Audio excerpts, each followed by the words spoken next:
Amém. Bom dia.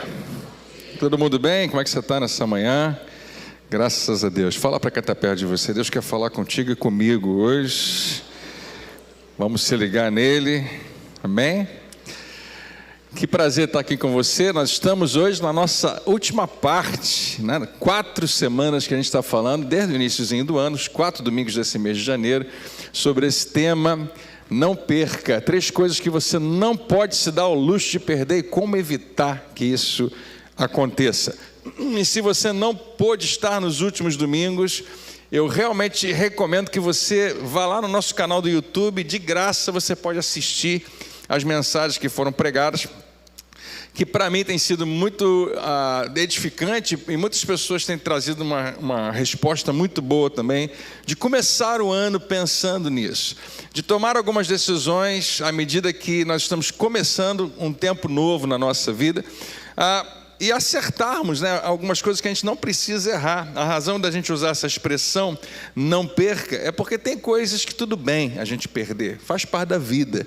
Em alguns casos a gente tem outras oportunidades, mas tem outras que as consequências são muito grandes se a gente perder. A gente precisa ser cuidadoso em relação a isso. Enquanto a gente estava falando sobre isso, um amigo na semana passada mencionou um famoso, não sei se você, claro que todo mundo já deve ter ouvido falar em Amir Klink, né? O homem que, um expedicionário na verdade, um cara explorador no sentido, né, de conhecer bastante a natureza, cruzou o Atlântico, e ele conta a história de um determinado momento onde ele vê algo na natureza, no mar, de uma beleza imensa, como se fossem algumas partículas brilhando, que aconteceu aquele fenômeno na sua frente, e ele ia passar alguns dias naquele lugar. Então ele pensou, eu preciso guardar isso, eu preciso fotografar, eu preciso filmar, mas ele pensou, já que está aqui, deve ficar aqui, então eu vou fazer isso com calma. No dia seguinte ele foi lá, já não estava mais acontecendo, e ele nunca mais teve aquela experiência. E ele conta, né, que existem coisas na vida que são assim, que se você não aproveitar aquele momento, você vai perdê-lo para sempre. E existem coisas que estão tão fortes na nossa vida, colocam em jogo tanta coisa importante, que a gente realmente não pode se dar ao luxo de perder. Então é isso que a gente tem falado, né, para que você observe. Eu não quero, como seu pastor, que você perca, né, a sua vida, que você perca as coisas boas que Deus tem para você na vida. Quantos querem o que Deus tem para você de maior, né, que Ele pode te dar? Eu acho que quem está do seu lado também, com certeza, pensa igual a você, não quer que você perca também nada disso. Na segunda semana, a gente falou sobre Jesus. Nós falamos sobre como é fácil, muitas vezes, a gente se perder ou perder Jesus pelos motivos mais, às vezes, fúteis, as mais, talvez, que ninguém consegue entender por que a gente escolheu aquilo, mas em geral não tem nada a ver com Jesus, tem a ver com a maneira como nós fomos tratados, a maneira como nós percebemos a igreja. Tudo isso pode nos afastar de Jesus. E eu estou falando num tempo hoje, onde dizem que uma das maiores igrejas que existe na terra é a igreja dos desviados, né? As pessoas que um dia estiveram na igreja, mas alguma coisa aconteceu, elas se afastaram. E entra sempre aquele debate, mas se eu me afastar da igreja, se eu me afastar da congregação, isso significa que eu me afastei de Jesus? Talvez não, mas a maioria das vezes acontece que sim. A maioria das vezes, uma maioria muito grande de vezes, as pessoas que se afastam da igreja, em algum momento vão se afastar também dos princípios da palavra de Deus, dos ensinamentos de Jesus. Não é incomum, eu estou vendo isso o tempo todo e eu acho que você também. Então, claro que congregar é importante. Conta-se a história de que Mahatma Gandhi, uma pessoa muito influente na Índia, poderia ter sido um cristão, e a Índia poderia ter sido afetada por isso, né? Mas ele, frequentando a igreja, experimentou algo que às vezes as pessoas experimentam, né? Tem uma experiência ruim na igreja. Ele foi na igreja e foi maltratado. Eu lembro de ouvir a primeira vez a história, não sei se é verdade, que na entrada da igreja alguém desprezou ele. Alguém que era como se fosse o nosso pessoal aqui da recepção, que graças a Deus são muito, né, receptivos, aconchegantes, né? Essa pessoa, o Mahatma Gandhi, vai tentar entrar numa igreja e uma pessoa, por causa da maneira como ele está vestido, não deixa ele entrar. E ele tem algumas experiências ruins com cristãos. E aí tem uma frase famosa que muita gente no mundo conhece: eu gosto de Jesus, mas não curto muito seus seguidores. Eu amo muito o Cristo, mas tenho dificuldade com os cristãos. E a gente, se deixar, a gente vai viver a mesma coisa, porque os cristãos, como eu e você, somos falhos, erramos, falhamos, muitas vezes ofendemos, e se a gente deixar que isso seja suficiente para nos afastar de Jesus, é isso que vai acontecer. Mas eu oro para que você tenha entendido que nada disso é suficiente, que absolutamente nada deveria nos afastar daquele que nos salvou, redimiu a nossa vida, pagou um preço tão alto por nós. Inclusive a oportunidade de caminhar com pessoas imperfeitas nos faz crescer. Alguém diz amém? Quem aqui é perfeito, diga amém. Opa, quase que eu peguei alguém. Então você é imperfeito como eu, a igreja é feita de gente assim, nós podemos aprender uns com os outros. Na outra semana a gente falou sobre família, né? E foi muito bom a semana passada conversar sobre isso, um assunto não fácil, mas muito, muito importante. E hoje eu queria conversar com você sobre o que eu acredito que define como que as pessoas observam você, como as pessoas experimentam você. Seja a sua família, você tem uma família que lida com você e você não faz ideia de como é que é estar do outro lado de você. Você não faz ideia de como é que é lidar com você, mas a sua família sabe muito bem, né? As pessoas do seu trabalho, ou na igreja, ou em qualquer outro lugar. E o que a gente vai conversar hoje fala um pouco de como as pessoas percebem você e também o que as pessoas vão falar sobre você lá na frente, lá no final. Então não perca, hoje a gente está falando, né, nesse tema, a terceira coisa que você não pode perder é essa: não perca a chance de ser grande. Eu queria que você dissesse em alta voz: grande. E eu queria que você pensasse no que isso significa. Se você preferir a palavra relevante, importante, alguém que se destaca, alguém que se distingue dos outros, um homem distinto, uma mulher distinta, você pode usar se você quiser. Eu vou usar a expressão grande, um grande homem, uma grande mulher. E entenda que ser grande não é a mesma coisa que ser famoso. Na verdade, grandeza é infinitamente maior do que fama. Por que eu estou pontuando isso? Porque, em geral, a nossa busca não é por grandeza, a nossa busca é por fama. Mesmo que você diga, eu não, né? Existe algo dentro da gente. Nós queremos ser conhecidos e famosos porque isso significa que nós temos valor e que nós somos admirados pelas pessoas. É natural que a gente tenha isso onde quer que você esteja. Você pode trabalhar num emprego que aparentemente nem chama tanto atenção para a fama, mas você pode ser famoso ali.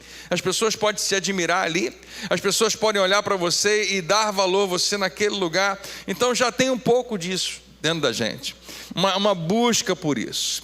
Mas cá entre nós, pessoas que se tornaram muito famosas, a gente tem muitas por aí, né? Hoje com a rede social, com a televisão, os famosos estão na nossa frente o tempo todo, pelo menos nas telas.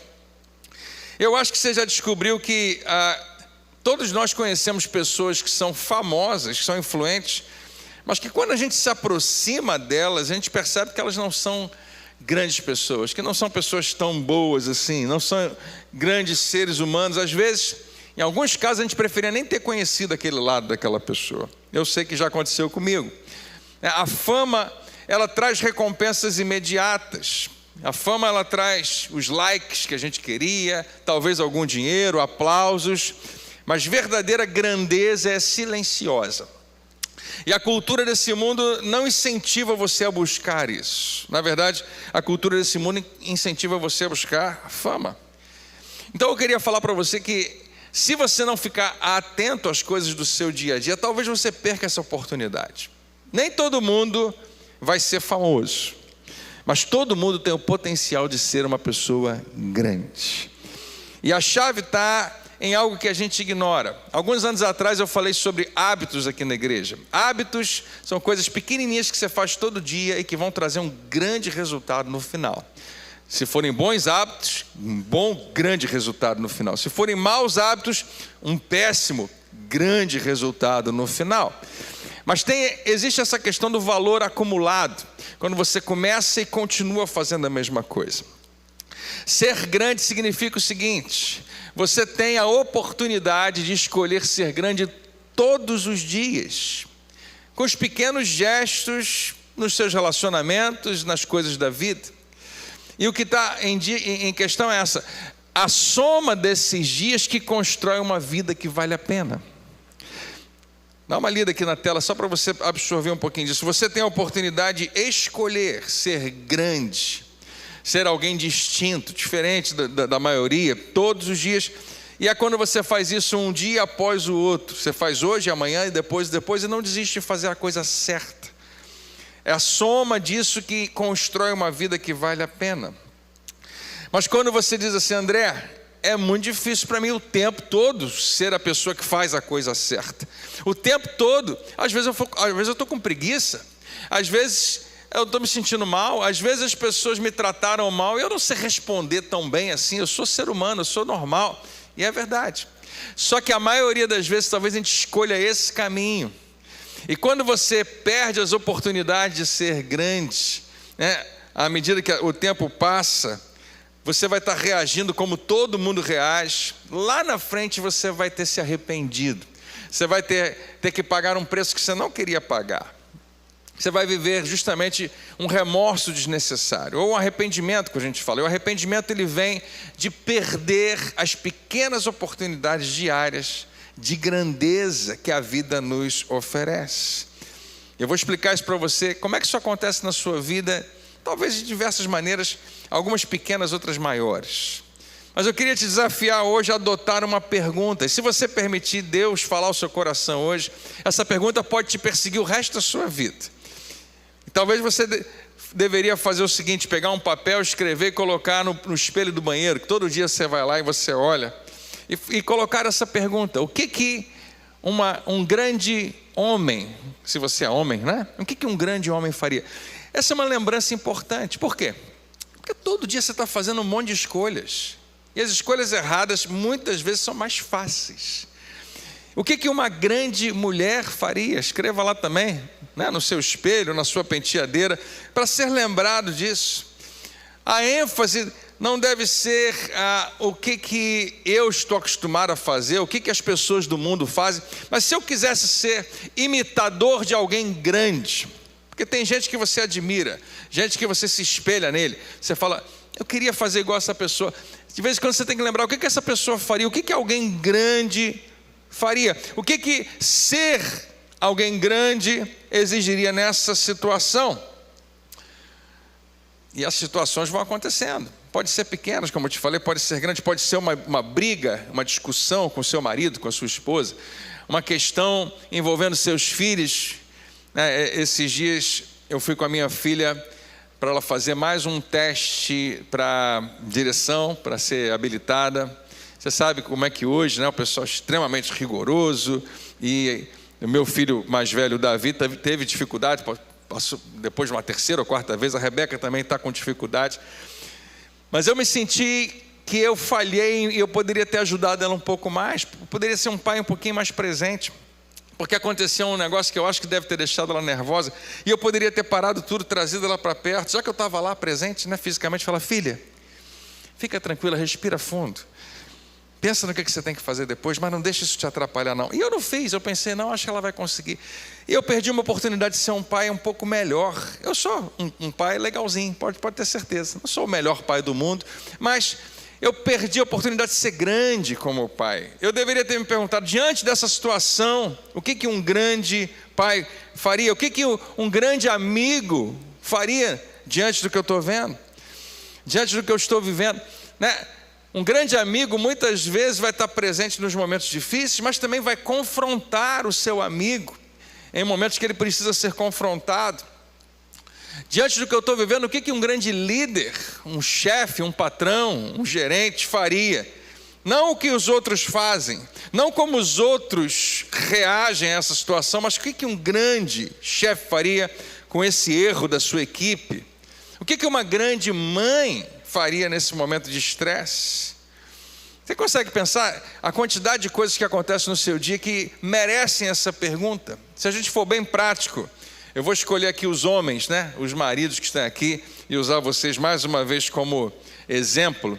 Imagina que você chega de noite, vai na cozinha para beber água, e você vê que a pia está completamente cheia de louça para lavar, e você não tem nenhum copo, e você consegue pegar um copo lá, mais ou menos limpo, bebe a sua água, e você olha para aquela pilha de louça ali e pensa, o que alguém normal faria?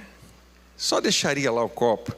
O que um grande homem faria? Talvez ajudasse, né, em alguma parte, talvez lavasse uma parte, ou a louça toda, deixaria todo mundo impressionado e feliz. Porque a louça está daquele... Lembra daquele jogo terremoto, que se você puxar uma coisa, tudo cai? Né? Você vai tentar no final equilibrar mais um copo ali em cima para ver se dá certo. Né? Você também pode estar aí abrindo a geladeira de noite, morrendo de sede. Você pega uma garrafa d'água e percebe que só tem um último golinho. Você nem pega copo, já bebe direto ali no gargalo, não tem ninguém olhando. O que uma pessoa normal faz? Faz isso. Mas o que um grande homem, uma grande mulher faria? Talvez fosse lá, encheria a garrafa outra vez, porque vem gente depois de você, né? Para beber uma água um pouco mais gelada. Você entende o que eu estou falando? Então, coisas pequenas, mas que todo dia estão acontecendo. E a gente nunca se pergunta qual é a coisa certa a fazer. A gente simplesmente faz o que todo mundo faz. A gente deixa que as outras coisas da vida dominem a gente, seja a nossa pressa, a nossa preguiça ou qualquer outra coisa. Grandeza está disponível para todos nós, nas nossas menores decisões diárias. Né? Um jovem, um adolescente, qual é a pergunta que fica? O que um grande filho faria? Você queria que ele estivesse aqui agora, né? Eu sei que você está pensando nele nesse momento. A maioria dos jovens, eles são especialistas em revirar os olhos. Parece que é um esporte olímpico para eles. São feras nisso, né? Mas se você aqui jovem, adolescente, aqui nesse primeiro culto, estão todo mundo dormindo, mas vamos fingir que eles estavam aqui, os jovens. Já pensou, o pai chega cansado em casa e o filho, ao invés de pedir mais um dinheiro, ou então ignorar o pai com seu fone de ouvido, perguntasse, pai, tudo bem? Como é que foi o seu dia? Quer um pouco d'água? E o pai imediatamente vai pensar, claro que ele quer dinheiro, né?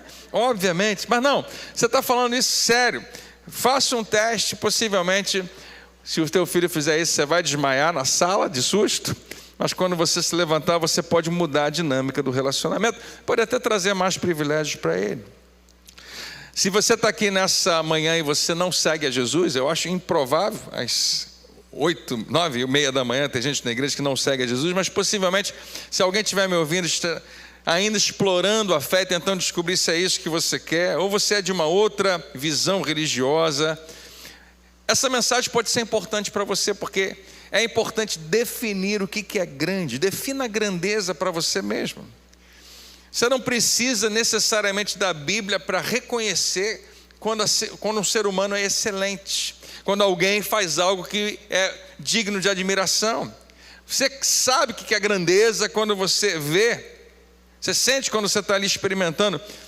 Então, decida o que constitui um ser humano grande, escreva isso, persiga esse alvo todos os dias. Isso vai fazer de você um homem melhor, um marido melhor, um pai, um funcionário, uma mulher, uma esposa, uma mãe melhor, e vai definir como as pessoas te experimentam hoje, a sua vida, e o que elas vão falar quando você não estiver mais aqui. Mas se você é um cristão, e quem é um cristão, diga amém, discípulo de Jesus, a regra é outra. Você não tem a opção de definir. Nós não temos o direito de definir grandeza, porque ela já vem pré-definida. Nós não podemos reinventar o conceito baseado na nossa cultura, baseado no que a gente vê. É isso aí, olha, até a luz está fazendo efeito especial para mim aqui hoje. Na verdade, Jesus nos deixa uma receita muito clara de um padrão que é inegociável. Mateus, se você quiser desligar, tudo bem, tá? E aqui a gente entra no como a palavra de Deus pode nos resgatar nessa situação, como ela pode nos ajudar. E para a gente entender o que vem a seguir, eu quero contar para você um pequeno episódio no ministério de Jesus. Marcos capítulo 10, versículo 32. Você sabe que eu vou colocar o versículo aqui no telão, mas se você quiser acompanhar na sua Bíblia, Marcos 10, verso 32. Nós já estamos falando aqui em Marcos 10 do final do ministério de Jesus. Ele está indo em direção a Jerusalém para ser morto, para pagar um preço, para ser o sacrifício pelos nossos pecados. E cada oportunidade que a gente tem aqui na igreja, a gente lembra disso. Nós não usamos apenas o domingo da ceia para dizer Jesus morreu por nós, nós somos livres do poder do pecado. Não, todo domingo e toda oportunidade nós estamos cantando sobre isso, vivendo isso. E é esse momento aqui. Por esse tempo subiam para Jerusalém, e tenta imaginar essa cena, tá? Jesus ia à frente. Os discípulos são os 12 e outros muitos que seguem Jesus constantemente. Os discípulos estavam muito admirados e o povo, esse terceiro grupo aí, o povo que os seguia tinha grande temor. Esse é talvez o único momento que você vai ver na Bíblia onde Jesus parece que está com pressa. Ele vai à frente, parece que ele quer chegar logo. Ele tem as suas razões, ele tem os seus motivos. Jesus está caminhando para Jerusalém para a celebração da Páscoa. E a razão de ter uma multidão é porque todo ano, na celebração de qualquer festa, inclusive até hoje, tá? Lá em Israel, em Jerusalém, existe uma grande quantidade de pessoas que vão para lá. Nessa época, também todo ano, na festa da Páscoa, muitos judeus que moravam longe. O próprio Senhor Jesus, o seu ministério acontece mais na região da Galileia, cidades como Cafarnaum e outras ali. Eles vão fazer essa viagem várias vezes, uma viagem longa, uma grande estrada. E eles vão subir para Jerusalém. Dezenas, talvez centenas de milhares de pessoas estavam lotando as estradas, numa peregrinação para a cidade santa, para o Monte do Templo. Mas havia algo mais no ar, além daquela festa religiosa. Se você seguir o que está acontecendo antes, o Jesus está extremamente famoso nesse tempo. E as pessoas estão aguardando que ele vai fazer alguma coisa a qualquer momento. E a Páscoa é o melhor momento de todos, porque a Páscoa é a celebração, até onde eles estavam acostumados, da libertação ou da liberação do povo lá atrás do Egito. Lembra? Você conhece a história? Então eles sempre pensavam, essa é a Páscoa onde Deus vai levantar o Messias, onde o grande rei vai aparecer e vai nos libertar da opressão romana. Por alguma razão, quando você olha para o texto bíblico, o povo de Israel estava sempre preocupado com isso. Até hoje também a gente vê traços disso, a preocupação da questão política, da questão do quem está nos governando, como nós podemos ter liberdade para adorar o nosso Deus no nosso templo sem nenhum tipo de opressão. E Jesus vem e fala, olha, o meu reino não é desse mundo, não é um reino político. Mas eles nunca conseguem entender. Então todo aquele povo ali está torcendo para que Jesus, em algum momento na caminhada, rasgue completamente a sua roupa de rabino, coloque o seu manto de rei, e agora ele tem um exército vindo atrás dele, e vamos para dentro, vamos expulsar esses romanos daqui, vamos retomar a cidade. É o que todos eles acreditam e querem muito que aconteça. Tanto é que quando ele finalmente entra na cidade, montado naquele burrinho, o que eles declaram? Bendito é o Rei que vem em nome do Senhor. Há toda uma estrutura para que Jesus aceite essa posição. Ele vai nos libertar de Israel. Eles achavam que Jesus estava marchando para a sua coroação. É o sonho deles todos, é o sonho dos seus avós. Finalmente vai acontecer, nós vamos ser libertos. Mas Jesus tinha uma agenda radicalmente diferente. Enquanto a multidão sonhava com o trono, Jesus sabia que estava indo para o matadouro, sabia que estava indo para uma outra realidade, muito maior e muito melhor, muito mais importante para aquelas pessoas e para mim e para você, embora ninguém percebesse. Versículo 32 diz assim, Jesus chamou os 12 à parte, ele está naquela estrada, de repente parece que ele para, chama eles à parte e fala, não, pode passar, e deixa a multidão toda passar. E mais uma vez começou a descrever tudo que estava prestes ali a acontecer. Ele fazia isso com alguma frequência. E por que ele repetia? Porque parecia que os discípulos nunca conseguiam entender. ouçam, disse ele, estamos subindo para Jerusalém. Jesus talvez tenha dito, aqui o versículo não diz, estamos subindo pela última vez. Porque nós já fizemos essa viagem várias vezes, mas nós estamos subindo para Jerusalém, onde o Filho do Homem, e toda vez que Jesus usa a expressão Filho do Homem, isso é registrado lá em Daniel. Essa expressão significa aquele que tem toda a autoridade. O Filho do Homem será traído e entregue aos principais sacerdotes e aos mestres da lei.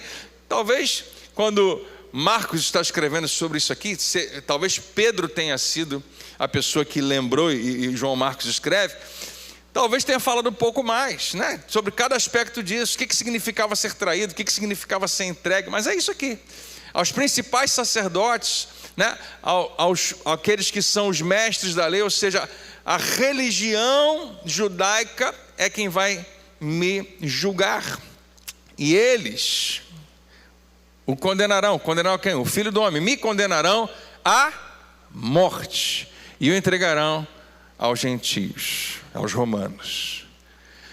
Zombarão dele, cuspirão nele, o açoitarão, e eles sabiam que isso era muito grave, e o matarão.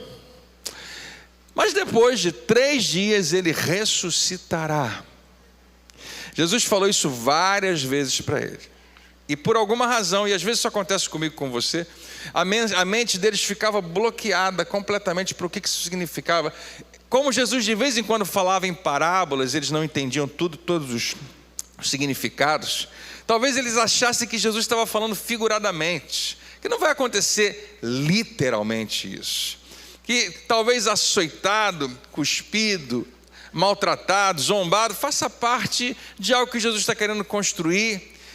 E quando Jesus falava que ele iria ressuscitar, por mais que eles acreditassem em Jesus, ou ouvissem, respeitassem, definitivamente nenhum deles acreditou que isso era verdade.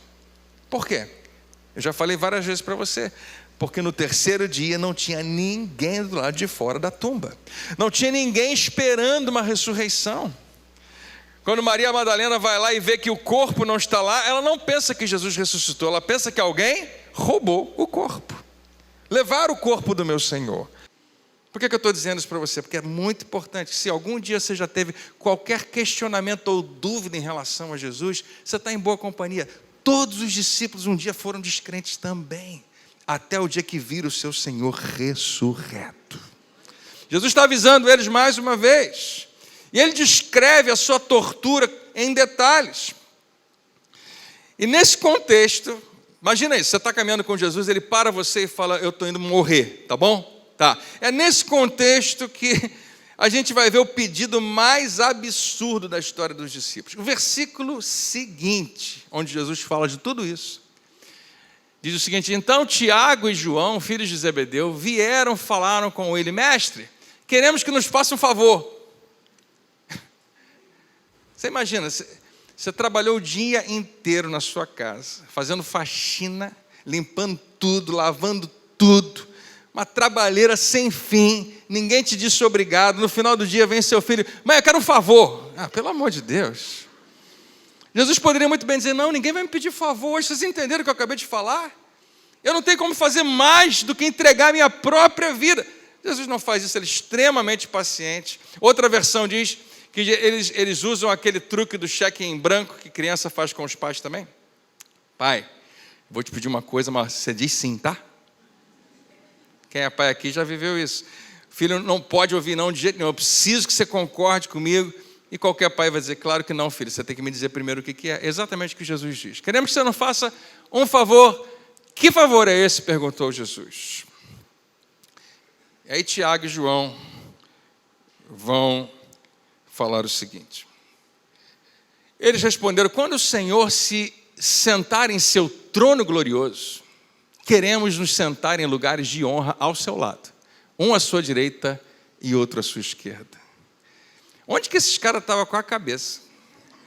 Diante do que Jesus acabou de falar, de pensar que era uma boa ideia chegar para ele e dizer, quando tudo isso passar e ficar tudo lindo e maravilhoso, se o Senhor estiver no seu trono de glória, basicamente assim, o Senhor, aquela parte de ser cuspido, torturado e morto, eu vou pular, eu não quero essa parte não, tá bom? A gente prefere pular, mas vamos falar direto daquela parte da glória, do trono. Quando o Senhor tiver derrotado todos os seus inimigos.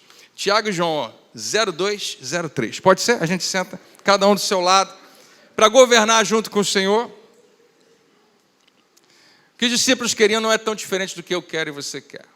Nós queremos o destino sem a jornada. Nós queremos o final sem o processo. Nós queremos a coroa sem a cruz.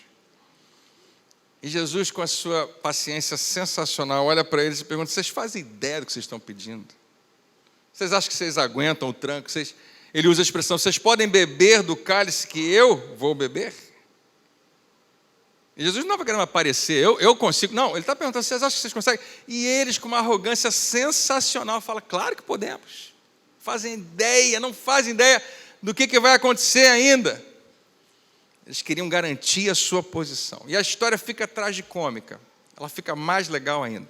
Porque os outros 10 ouvem esse pedido. Quando os outros 10 discípulos ouviram que Tiago e João haviam pedido, ficaram indignados. Como que eles ficaram indignados, André? Você acha que algum deles foi lá e falou: gente, presta atenção, vocês nos ouviram o que Jesus falou?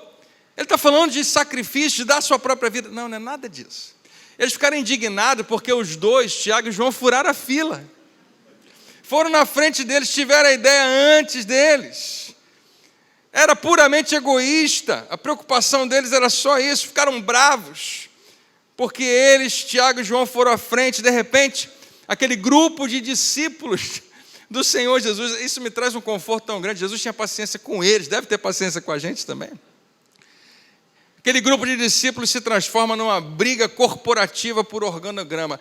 Quem vai ficar na frente de quem? Quem vai mandar em quem? É isso que interessa. Eles estavam discutindo quem ia ter o escritório maior. Qual era a minha repartição e quem eu vou mandar. Enquanto o seu Senhor caminhava para entregar a sua própria vida.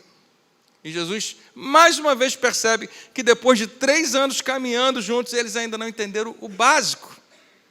Então Jesus tem que parar de novo. Então Jesus os reuniu e disse: vocês, prestem atenção nesse versículo, vocês sabem, ele é muito importante, que os que são considerados líderes nesse mundo têm poder sobre o povo. Uma frase bem óbvia: quem manda, manda. Né? Tem até um... Como é que é? Quem pode, pode, é isso aí. Quem manda, né? Tem gente que obedece, faz parte. E os oficiais exercem a sua autoridade sobre os súditos. Queridos 12 discípulos, e quem mais quiser ouvir, vocês sabem que o mundo funciona assim. Vocês sabem como é que o mundo funciona. Tem gente que manda, tem gente que obedece. Quem manda exerce autoridade e às vezes até abusa desse poder. Frequentemente isso acontece, mas sempre tem alguém para obedecer e para servir. É ou não é? Claro que é, Jesus. Nenhum deles discordou e falou: é isso que a gente está querendo, chegou a nossa vez agora.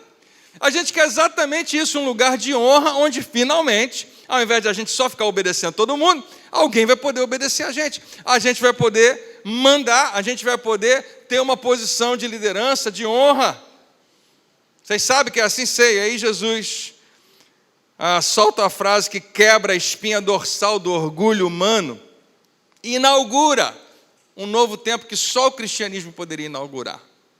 Uma das frases mais importantes do Novo Testamento. Jesus faz questão de dizer: você entende que o mundo funciona assim no que diz respeito à hierarquia, posição? Sim. Entre vocês, porém, será diferente. A trilha sonora, de repente, vai para um tom menor. Não era o que eles queriam ouvir. A gente queria que fosse igual, Jesus. A gente queria estar no seu lado, no seu trono, do lado e mandando. E Jesus não está dizendo que isso em algum nível não venha a acontecer, que talvez você seja colocado numa posição de destaque, que as suas decisões sejam importantes para um grupo. Claro, liderança é importante. Alguém dar uma palavra final tem o seu lugar. Não é isso que ele está falando. Ele está falando: com vocês vai ser diferente, porque a motivação de vocês está toda errada. E Jesus faz questão de completar da seguinte maneira: ele olha nos olhos talvez de Tiago, de João, de todos os outros 10 que estavam buscando fama, sucesso, e ele redefine sucesso. Ele fala: quem quiser ser o líder entre vocês, que seja o servo. Outra expressão também, escravo, a mesma palavra. Ela vai aparecer daqui a pouco. O servo, a palavra já diz, só serve para servir. Eu lido com todo tipo de gente, eu amo lidar com pessoas que têm esse espírito. Elas não são capazes de ninguém, elas não são necessariamente humilhadas por ninguém, mas elas têm um coração de serviço. Eu amo isso, eu acho que você também ama. Em geral, essas pessoas são amadas por todo lado. Mas eu e você temos muita dificuldade com gente que foge dessa posição com tudo. Não, eu já fiz muito, eu já construí muito, eu alcancei uma posição, não é assim não. Não, agora quem manda aqui sou eu. É difícil às vezes lidar assim. Não que talvez seja justo que você mande, talvez seja justa a sua posição, mas Jesus está falando de motivação. Ele fala, quem quiser ser o líder entre vocês, que seja o servo, e quem quiser ser o primeiro entre vocês, que se torne escravo de todos. Jesus fala, no reino de Deus a grandeza é uma corrida para o final da fila. A lógica é invertida, quanto mais influência, recurso e autoridade você tiver, mais rápido você tem que correr para servir as pessoas. A minha tentação natural é usar as minhas credenciais, o que eu já conquistei, os meus diplomas, o meu conhecimento, para furar a fila e dizer, eu mereço. A ordem de Jesus é usar tudo que eu tenho, as minhas credenciais, os meus recursos, a minha sabedoria, a minha força, a minha influência, para ajudar quem não tem nada disso, para servir essas pessoas. É o que Jesus faz. E para ele garantir que ninguém tivesse uma desculpa, Jesus coloca a si mesmo na balança. E esse é um versículo simplesmente lindo demais. Ele diz, pois nem mesmo eu, ele fala, nem mesmo o Filho do Homem veio para ser servido, mas para servir. E talvez nesse momento ele tenha virado o rosto para Jerusalém, para onde eles estavam seguindo, e ele completa dizendo, e dar a sua vida em resgate por muitos. Filho do Homem é o título mais elevado possível, aquele que vem julgar as nações. Ele diz que a missão dele, sendo o presidente da companhia, o rei de tudo que existe, não era ser atendido, mas era atender. A razão pela qual todo mundo deveria considerar sempre seguir a Jesus, eu acho que para mim funciona. Mesmo antes de você acreditar em tudo que ele falou, antes de você acreditar que ele é quem ele disse que era, uma razão sensacional para você segui-lo, é fascinante. Jesus, que era o próprio Filho de Deus, ele era o próprio Deus encarnado, é o Deus, é a pessoa que explica quem Deus é como ninguém, nunca se utilizou disso, nunca deu carteirada de Deus para benefício próprio. Jesus nunca chegou num lugar para jantar e estava lotado, e falou, não, mas arruma uma mesa para mim, eu sou Jesus. Nunca se utilizou de qualquer título, porque para ele isso é desnecessário. Jesus tinha o trunfo máximo na manga, mas nunca usou para se servir. O que é o oposto da minha e da sua natureza. Acho que quase todo mundo sabe aqui que eu sou filho de pastor também, meu pai está até aqui. E eu cresci nesse ambiente, desde pequenininho. Quando ele foi ordenado, eu tinha 4 para 5 anos de idade, então a minha vida é Igreja Nova Vida. E claro que se eu tivesse oportunidade, eu ia dar carteirada o tempo todo. Eu ia me aproveitar do fato de que todo mundo gosta muito do meu pai, o admira muito, ele tem um lugar de honra, um status, e eu ganho alguma coisa com isso. Se todo mundo ficar sabendo que eu sou filho dele, vai ser bom para mim. Em alguns momentos a tentação era muito grande e eu me utilizei disso. Não lembro de todos e eu não vou confessar todos os meus pecados aqui na frente de vocês. Vou confessar o dos outros. Meus filhos, também, em alguns momentos pequenos, eles foram tentados, sendo filhos de pastor, filho do pastor. É um episódio muito legal, é que a gente estava em um acampamento nosso sítio lá do Parque Fluminense, e retiro. E quando tinha terminado a tarde, a gente tinha alugado aquela cama elástica, para todo mundo brincar ali na cama elástica. E quando terminou, o meu filho, ainda bem pequeno, foi para a cama elástica, falou, agora é só minha, e continuou lá pulando e brincando, estava tudo certo, curtindo bastante. Alguém falou para ele, Davi, agora chegou a hora da gente sair da cama elástica para ir tomar banho. Ele não queria. Finalmente ele tinha conseguido a cama elástica só para ele. E ele falou, não quero. Aí a pessoa falou, não, mas agora tem que ir, não vai ficar ninguém aqui, tem que sair. Aí ele falou assim, meu avô é dono disso aqui tudo. Não conta para ninguém, não. Falou com as palavrinhas dele. E quem de nós não faria a mesma coisa para benefício próprio? Ele tentou usar a conexão com o dono para garantir um privilégio, o que é engraçado numa criança, mas é trágico quando adultos vivem assim. Jesus era literalmente o dono de tudo, mas ele escolhe servir.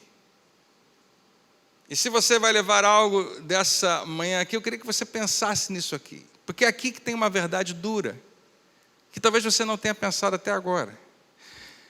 Mas eu acredito que os seus maiores arrependimentos estão conectados àquela sua decisão de ser menos do que grande, menos do que você deveria ter sido naquele momento.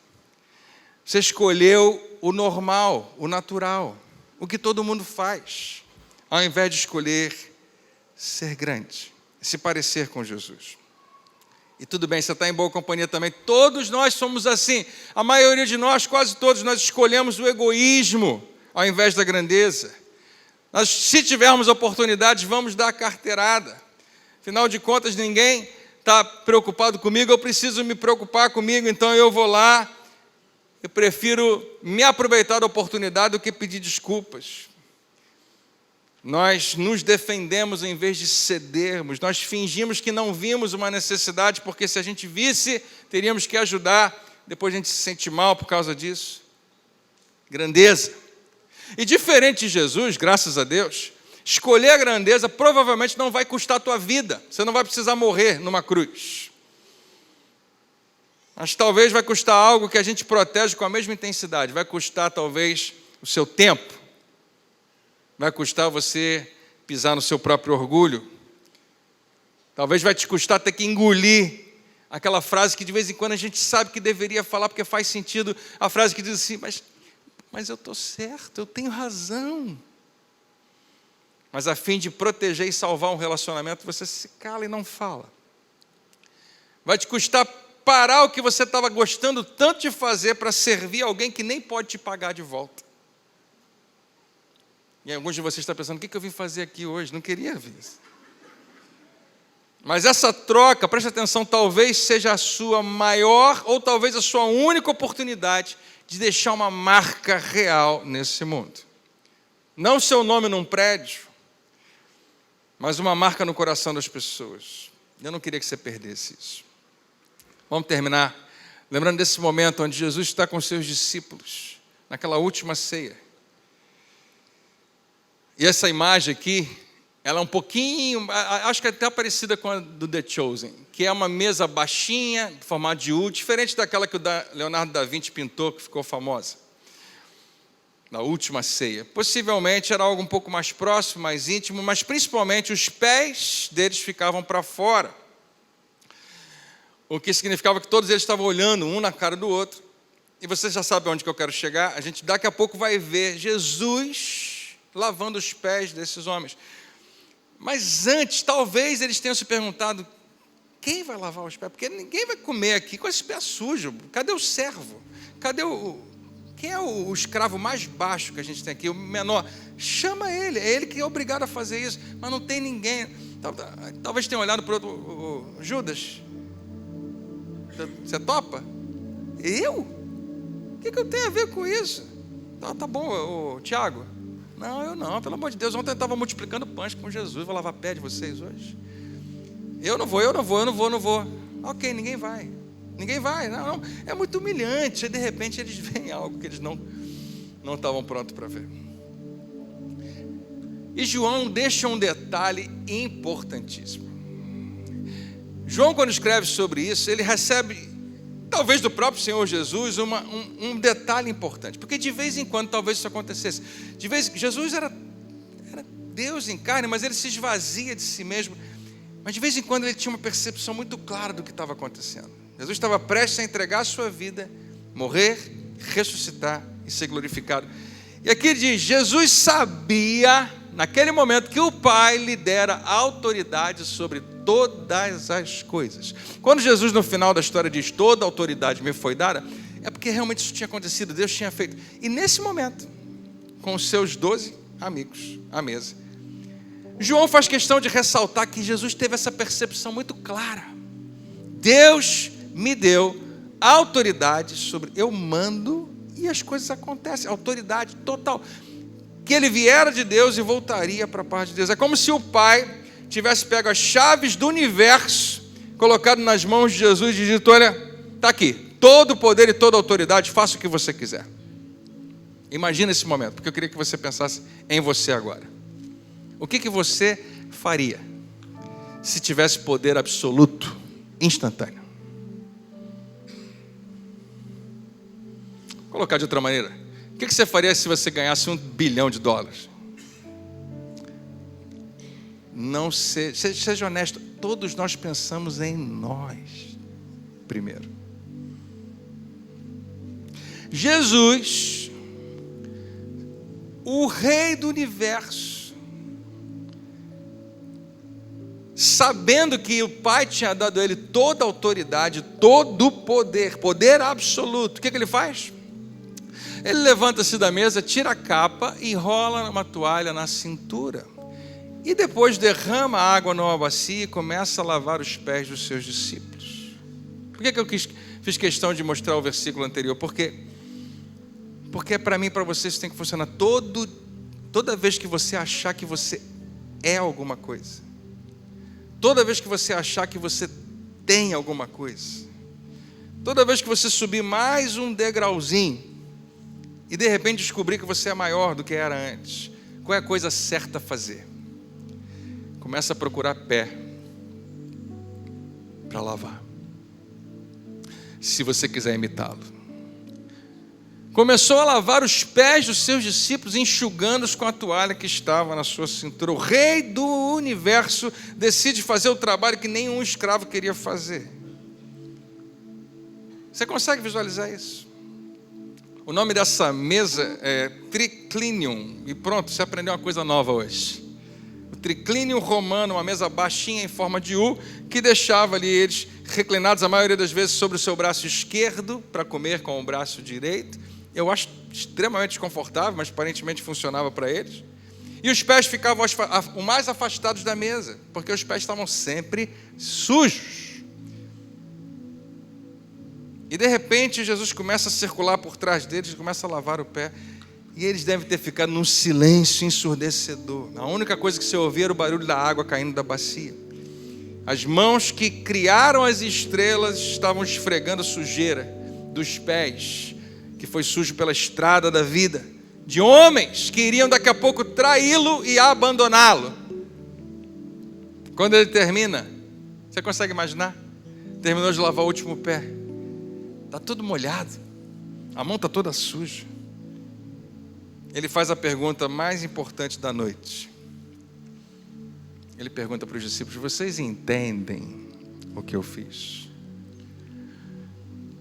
Está quase todo mundo olhando aqui para mim. Você entende?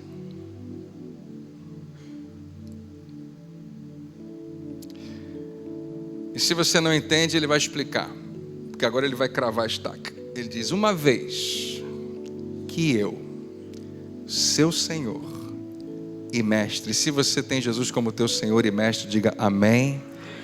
Talvez esse versículo seja para você. Se eu, uma vez que eu, seu Senhor e Mestre, lavei os seus pés, e foi exatamente isso que ele fez, ele se entregou por nós no nível mais profundo, vocês devem lavar os pés uns dos outros. E não tem brecha. Mas eu sou o chefe. Mas eu? Por que eu? Logo eu. Jesus elimina todas as desculpas. Ele estabelece que mais tarde o apóstolo Paulo vai chamar da lei de Cristo. A lei de Cristo era diferente de ame o seu próximo como a si mesmo. A lei de Cristo é faça pelo outro o que eu fiz por você. Trate as pessoas como eu tratei você. Lave os pés como eu lavei. Perdoe como eu perdoei. Ame como eu profundamente e eternamente amarei você. E ele termina com uma promessa sensacional. E uma promessa que todos nós queremos. Uma promessa que todos nós buscamos. Quando Jesus fala agora que vocês sabem essas coisas, serão felizes se as praticarem. Porque saber é muito bom, mas não resolve quase nada. Você vai ser feliz, diga feliz. Felicidade não vem de saber o conceito da grandeza. Você pode ter doutorado em teologia e ser uma pessoa pequena. Felicidade, a verdadeira satisfação vem de fazer. De pegar a toalha. De pegar a bacia. Grandeza e alegria que vem junto está na prática. E você sabe disso. Pensa nas pessoas mais felizes que você conhece. Você não vai encontrar nenhum egoísta. São pessoas que servem aos outros. Se você for honesto. E ao contrário também. As pessoas mais infelizes que você conhece. Às vezes são pessoas cheias de coisas, mas vazias de propósito. Você vai conversar, elas estão sempre reclamando de algo que elas não têm, porque elas queriam para elas. O tempo todo. Estão infelizes. Tem tanta coisa e são infelizes, por quê? Porque não tem o principal. Jesus nos deu o segredo, grandeza é muito maior e muito melhor do que fama. Nem todos nós seremos famosos, milionários, mas todos nós podemos ser grandes e todos nós podemos ser felizes. Segunda definição de Jesus. Eu vou terminar uma pequena historinha, bem pequenininha. Você já deve ter ouvido falar que o primeiro presidente americano, George Washington, ele luta, antes de ser presidente lá, uma grande batalha contra os ingleses. Eu não conheço a história toda com detalhes e não caberia falar aqui agora. Mas ele finalmente vence aquela batalha. E ele é o cara mais importante, ele é o grande general daquele exército. Quando ele termina, as pessoas se perguntam, será que agora George Washington vai se autodenominar rei no novo continente americano, lá na nação americana? E vão perguntar para ele, ele falou, eu quero voltar para minha casa, para minha fazenda e viver como um homem normal. E se isso foi verdade mesmo, está documentado em alguns lugares, uma vez o rei George III, que foi o derrotado nessa história lá na Inglaterra, ouve a respeito disso. Um pintor amigo dele conta isso. George Washington falou que vai voltar para casa e não quer saber de ser rei coisa nenhuma. Quando o rei Jorge ouve isso, ele fala a seguinte frase, está registrado em alguns lugares, você pode buscar. Se ele fizer isso, ele será o maior homem do mundo. O que esse rei percebeu e que ele sabia que a gente precisa aprender, que a verdadeira grandeza não precisa de título, que a verdadeira grandeza não precisa de palco e nem palanque. Tudo que grandeza precisa de uma oportunidade. E eu quero dizer para você que a boa notícia é que você vai ter essa oportunidade antes do dia terminar hoje. Antes que esse domingo termine, talvez 1, 2, 3 ou mais oportunidades vão aparecer para que você seja grande. E eu também vou ter oportunidade. Oportunidade de engolir o próprio orgulho, de seguir, de servir, de ceder. Então não perca isso. Antes de reagir como você normalmente reage, antes de fingir que não viu, faça aquela pergunta, o que um grande homem faria? Ou o que uma grande mulher faria? Imagina como seria o seu casamento, sua família, sua casa, sua comunidade, o seu mundo, se nós levássemos isso a sério. Deus não quer que você perca nada disso. Que você não perca a oportunidade de ser grande. É isso que vai determina como as pessoas enxergam você hoje e o que elas vão falar de você. Eu não sei se você já teve a experiência de ir num funeral onde aquela pessoa não era muito grande. E as pessoas às vezes têm que procurar, cavucar para encontrar alguma coisa para dizer, uma pessoa boa, uma pessoa legal. Deve ser muito triste, mas existe, eu já fui. Há pouco tempo atrás eu fui de um amigo muito querido, da minha idade aproximadamente. Não conseguiu vencer uma batalha contra uma enfermidade, acabou falecendo. E tinha alguns amigos e alguns pastores, e eu lembro de um pastor falando, esse cara, meu xará, ele, André, que faleceu, esse era um seguidor de Jesus genuíno. Eu lembro dessas palavras e lembro de quem ele era, e isso é verdade. Ele deixa marcas na vida de muita gente. Porque nesse momento, quem você foi e as marcas que você deixou vão ficar para a eternidade. Vai continuar vivendo, apesar de você não estar mais aqui. Mas se você todo dia escolhe menos do que isso, talvez a história seja diferente. O que você quer? Melhor ainda, o que você acha que Deus quer para você? Deus está te convidando para ser um homem, uma mulher de grandeza. Que você não perca isso em nome de Jesus. Você recebe essa palavra? Que Deus nos abençoe. Vamos orar? Queria que você ficasse de pé. Em mais um minutinho você vai almoçar, eu acho. Duvido que alguém aqui está com fome. Eu estou com um pouquinho. Mas eu não queria que você fosse embora sem receber essa última oração. Durante 4 domingos nós falamos de coisas que estão na nossa frente e que a gente não deveria deixar passar. Coisas que a gente vê todo santo dia e que podem definir a nossa história de vida. Eu queria, mais uma vez, eu vou usar as palavras do apóstolo Paulo, implorar, rogar a você que não deixe 2026 ser igual. Mas não tem a ver com circunstâncias. Esse ano eu fui enganado mais uma vez. Janeiro sempre me engana. Eu acho que vai ser tudo tranquilo. Já apareceu um monte de problema. Graças a Deus, Deus está me ajudando a resolver todos que eu posso. E outros Ele está resolvendo sem a minha ajuda. Mas tudo bem. Eu não posso ser movido por circunstâncias. Deus está fazendo algo em mim. Deus está fazendo algo dentro de você enquanto a vida está acontecendo. Deixa Ele agir em você. Se você pegar aquilo que Deus colocou no seu coração aqui e só ser mensagens que você ouviu, seu ano vai ser parecido. Mas se você ouvir Deus falando no seu coração, filho, Jesus, família e as oportunidades de grandeza estão todo dia na sua frente. Não deixa passar, vai fazer toda a diferença na sua vida. Vamos orar? Pai, eu queria te agradecer pelo início desse ano, pelo poder da Tua palavra, pela presença do Teu Espírito.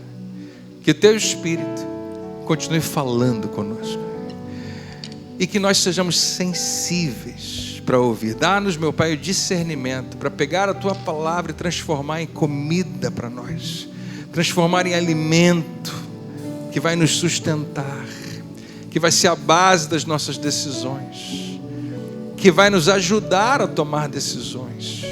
Dá-nos a coragem que nós precisamos, Senhor, para sermos seguidores de Jesus de verdade, discípulos de verdade, para sermos aqueles, meu Pai, que estão olhando, observando e buscando imitar o nosso Senhor. Jesus, Tu és tudo para nós. Nós não estamos jogando essas palavras fora, não é da boca para fora que nós cantamos. Tu és tudo para nós, nós queremos nos parecer contigo. E nós oramos para que o Teu Espírito nos ajude. Que ao terminarmos, meu Pai, esse mês, que a gente possa ter uma convicção de que uma base foi estabelecida para que esse ano seja diferente. Que nós possamos tomar novas decisões. Escolhemos todo dia sermos homens e mulheres de grandeza. Nós já Te agradecemos pelo fruto, já Te agradecemos pelas bênçãos. Toda a glória é Tua, em nome de Jesus. Que toda a igreja diga amém. Glória a Deus. A Ele a honra.